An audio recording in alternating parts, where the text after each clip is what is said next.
G'day guys, it's Art with Smurf. Hey, Smurf here. Sorry about last week, I didn't do any recording. I've just been so flat out with uni and other affairs. Anyway, welcome to Drawing Anime Volume 3. This is where we're going to get right into it. We've been through all the basics. I've reviewed my videos and they seem tedious and boring. Thank you if you watch them. And I go over a lot of stuff, so it can be quite, full on. Hopefully you guys have got some outlines ready. I've got an outline ready. In the last video I mentioned we're going to do hair and eyes and feet today. Except we're not going to do feet because I just haven't had time. I've been sketching all day. It's 9 o'clock at night now and I'm doing this video. Not complaining, I love art, it's the best. But it's just taking up so much time that, don't worry, we've got a way around it. If you want to do feet though, you can do feet, that's fine. But anyhow, let's go over to the desk, and if you have an iPad or a laptop handy and you want to follow along, maybe just look up, I found this great, look up eyes, because, hang on, we'll just see if you can see that. That's great, that really helped me today. I just sat there and sort of, had some music going and thought, hey, that's a good idea. I've got pretty much a set standard I do for eyes and it's always the same and always boring. It's always good to change in art, which I don't do and I should. But anyway, enough of that. We'll move over to the drawing desk and we'll see what we can do. Okay, here we are. So there's some eyes I've sketched today. As you can see, this is what I originally go with. That sort of boring eye, which is good, but I've just overdone it so much. These you'll notice if you're on Google, I've sketched a couple off in there. I've also done some proportions here because symmetry can be really hard. So if you find an eye you like, I definitely recommend symmetry. Drawing the midsection of your picture, of your face, and then where the eyes will be. That's front on, that can be pretty easy. Usually I like to draw on the side or different angles, and that will make these change. If she was looking up there, those lines, even the pupils and the focus would change. You can also just mess around with doing the eyebrows down, like sort of angry, or maybe up, sort of happy. Some important things to remember are your reflections. So for instance, these white circles here are actually reflections. I wouldn't say go too nuts with it because you can have overkill and it can make or break your picture.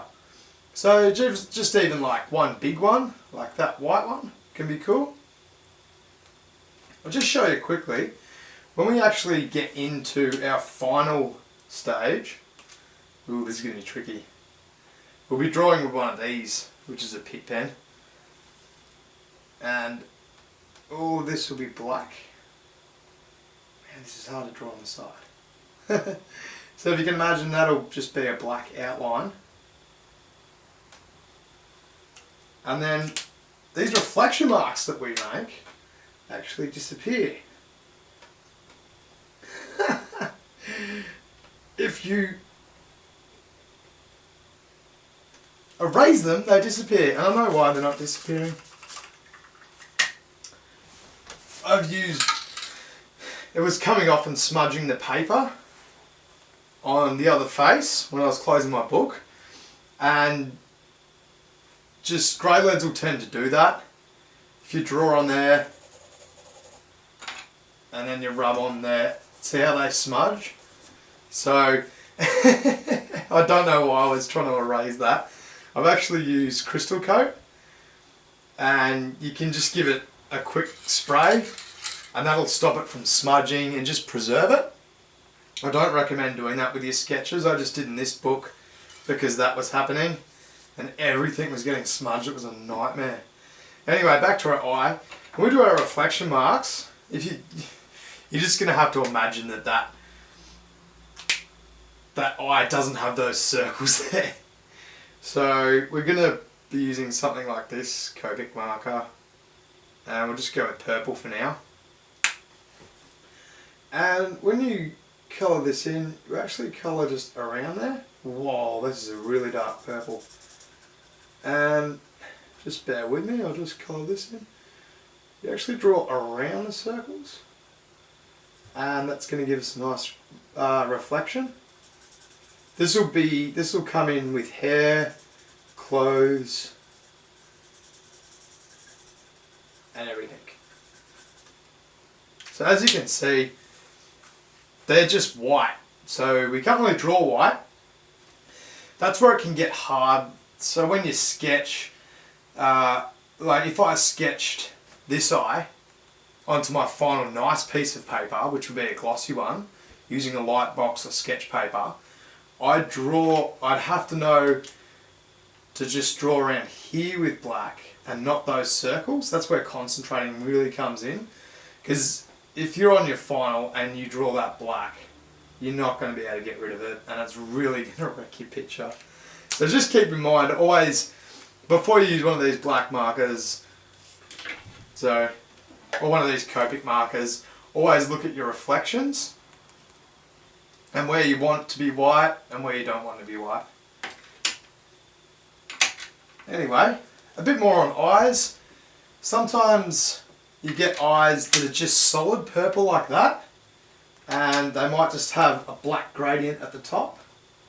I've seen that a lot in anime. I've never actually tried it, but they don't actually have a pupil. They just have this sort of like dark gradient. I'm not a big fan of it. I know there's a couple of anime series running that do it, and it does look amazing, but I tend more to go for this one here, we'll say. I tend to go, sorry if my head got in the way there, I tend to go just a black pupil. I know I'm doing this quick, I just want to get through this video. After reviewing some of my others, I just drone on a bit, and I know you guys don't want to watch me draw all day. So yeah, as I said, I'd just make a black pupil. Yeah, but you could imagine that'd be white in there. Just so we're quick, I'd just maybe have blue there. And then at the top, I have a darker blue. And maybe around there. That's another thing with eyes. When we get into our final, I know we talk about our final a lot. Why don't we fucking just do it already? I know. But I think just step by step is good. Because with Copics you can run over them. So if I were to draw a line like this, the paper actually has absorption. So what that means is if I let that dry and draw over it again, it's going to become darker. And this is a great way, if you can see that, that's a great way to do shading in anime, and especially with Copic markers. I don't recommend doing this, but sometimes I'll add darker colours to really get a darker blue. And what I mean by that is I draw with purple on the blue, and you can actually blend colours.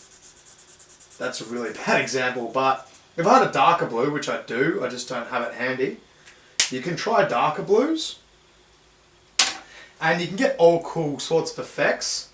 However, if you want to get into blending, I'd recommend getting a blank sheet of paper that is exactly the same as what you want to sketch on and practice on that. Therefore, you won't screw up your final one and it won't look like shit. So it's always good to have the same paper handy so you can just test things. And yeah, that's pretty much how we're going to do it in the end, is just with a Copic marker. And in sketching, of course, like if this was a sketch, I could just go really dark here and make it light, and it looks really cool. But with solid colours and blacks, you can't do that. So I've got to use Copics and these highlights. So white is highlight, and then we tend to use darker colours, or we just run them over like here to get that darker effect. And that's really going to make our picture stand out. I know there's a lot of fundamentals and they're boring as fuck. We'll try and move it along. Alright, that's eyes. Now into hair.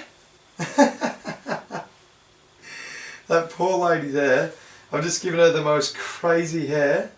I don't know what these are. They're sort of like wrapped bandages, and just to show that what I wanted to show was too much hair can be a bad thing.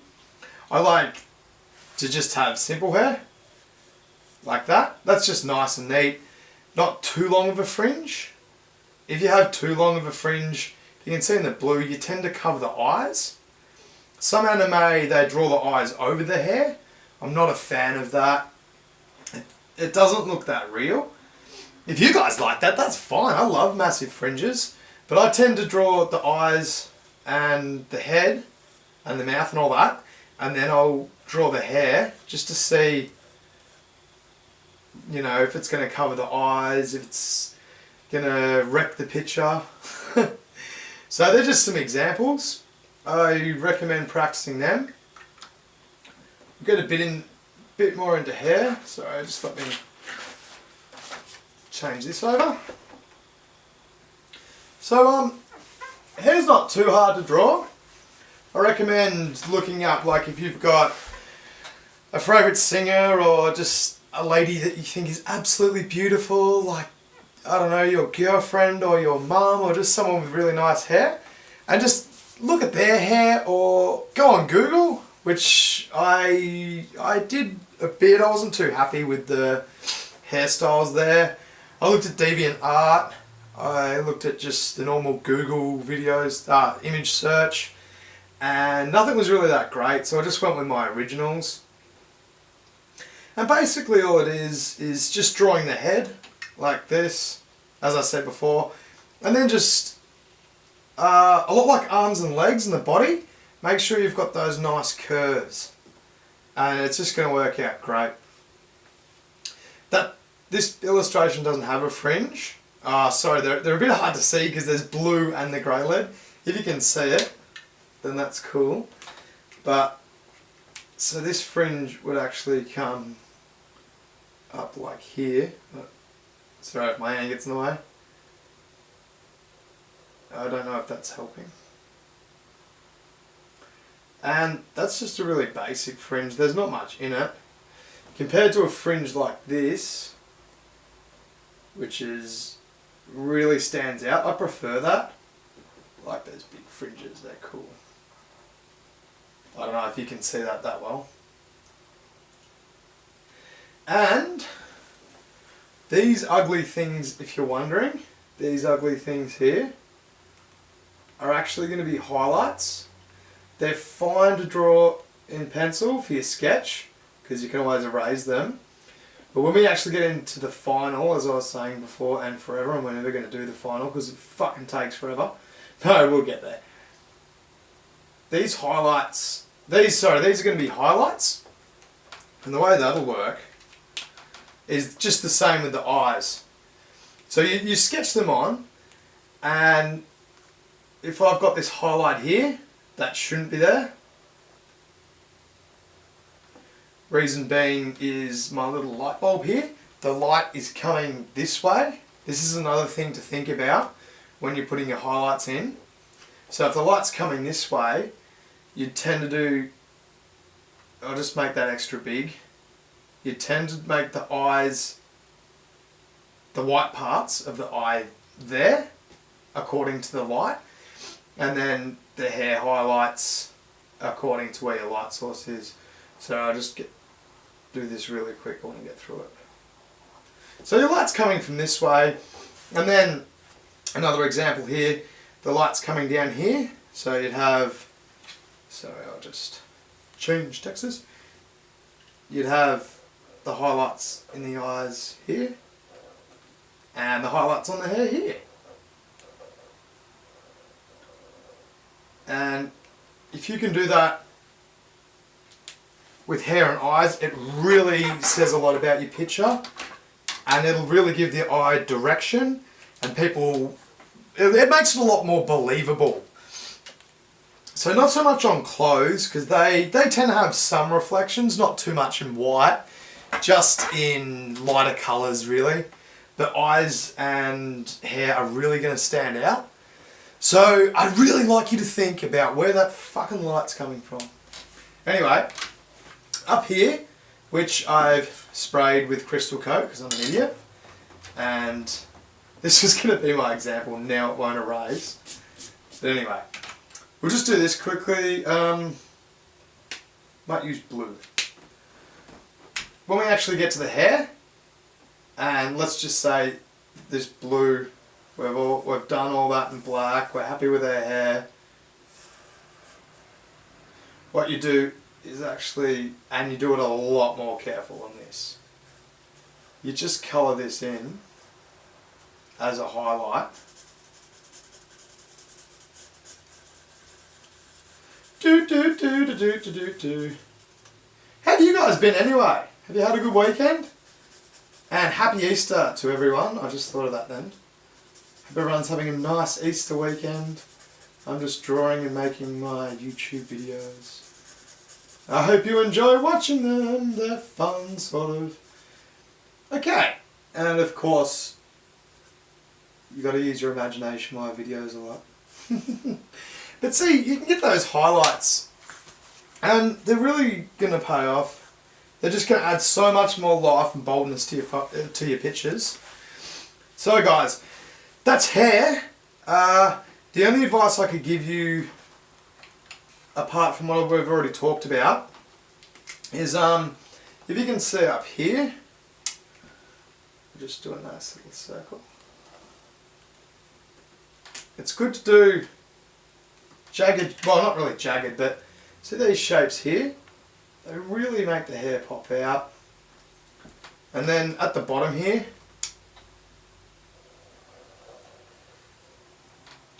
and sorry, also here, I recommend looking at hair in real life, nice long hair. But as it comes down,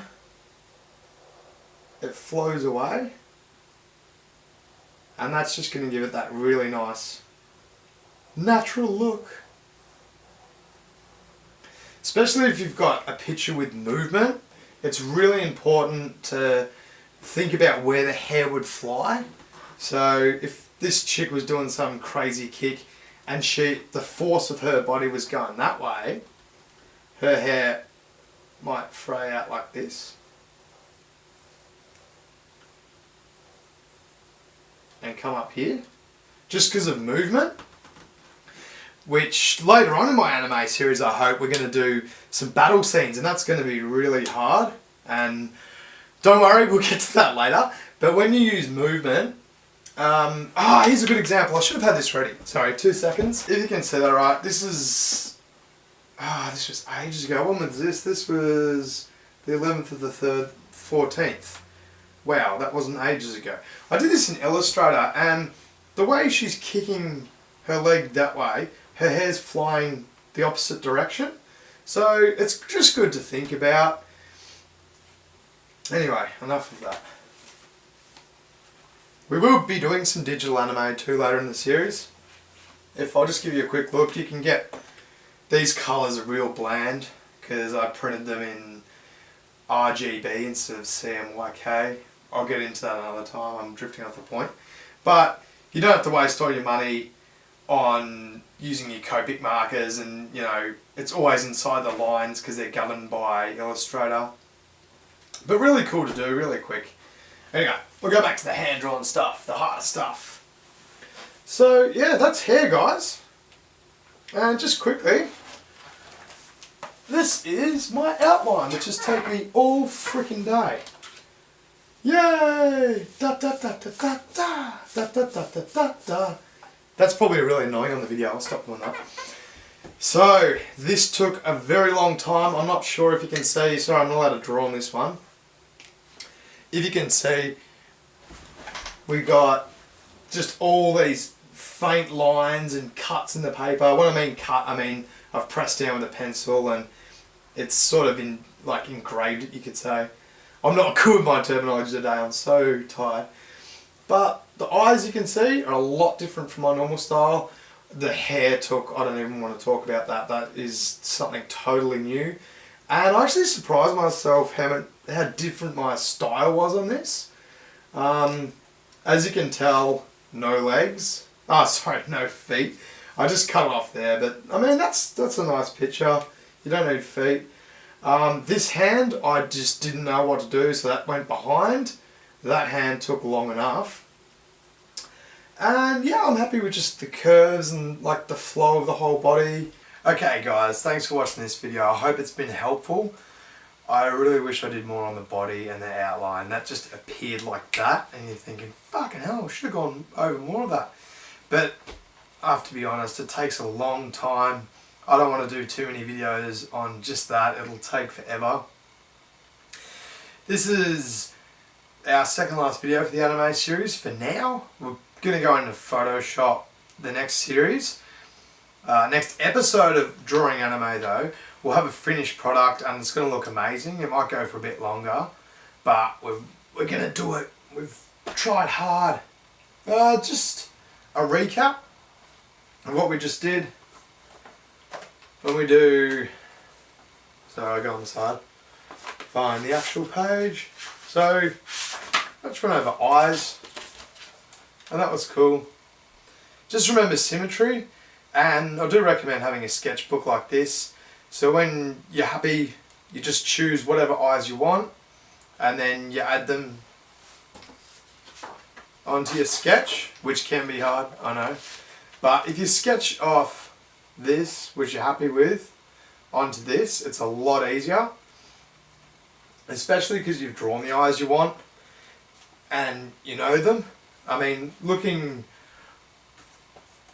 on an iPad's great, but actually drawing them is totally different and you just get the feel for it. Practice makes perfect. Oh yeah! And then, yeah, when you're happy with the hairstyle, just think about light, reflections, all that fucking shit. I'll stop with this book, I know, it's daunting. And just as I mentioned before, this crystal coat is pretty expensive. I only got it because it was on special. Like, I think it's $16 a can, and that's pretty expensive. As a substitute, you can use hairspray. I should have mentioned that before, and that's just $3. But I do recommend, if you're going to spray a picture, like if I was to spray this, which I'm not going to, otherwise I won't be able to trace it. Don't go straight up and go like that. Just do it from a distance. Maybe have a couple of practices, because it does get different hairsprays and different sprays might saturate too much, might run. So just practice before you do that. And when I showed this before, this frame costs literally $3 from the op shop. So if you ever have any nice artwork and you want to frame it, I highly recommend going to just the op shop, take whatever crappy picture out and put your artwork in it. You can usually get A4, A3. This is, I just wanted to show you quickly, this is a sketch I did. This is A3, this is massive. And this is actually on canvas, and yes, it's our mascot. Yeah! So this is actually on canvas, but I sprayed this with crystal coat and it's just great. It's never going to smudge. So when you do your outline and you're happy with it and you've copied it, you can shade it in and you can have another copy, that's a totally different thing. Shading can be hard, but with something in grey lead you can always erase it and always change it. Our final one, next episode, is going to be a bit tricky because there's no stuffing it up. You can photocopy it heaps of times, but just the slightest thing and the whole picture will be wrecked. But I'll show you that next time. Thank you guys so much for watching this video. If you like it, click the like button. Please comment if there's anything I missed. I'll be straight on it to help you out. Alrighty then. And subscribe for weekly art lessons with Smurf. Okay, this has been Art with Smurf. Have a good one. See you later.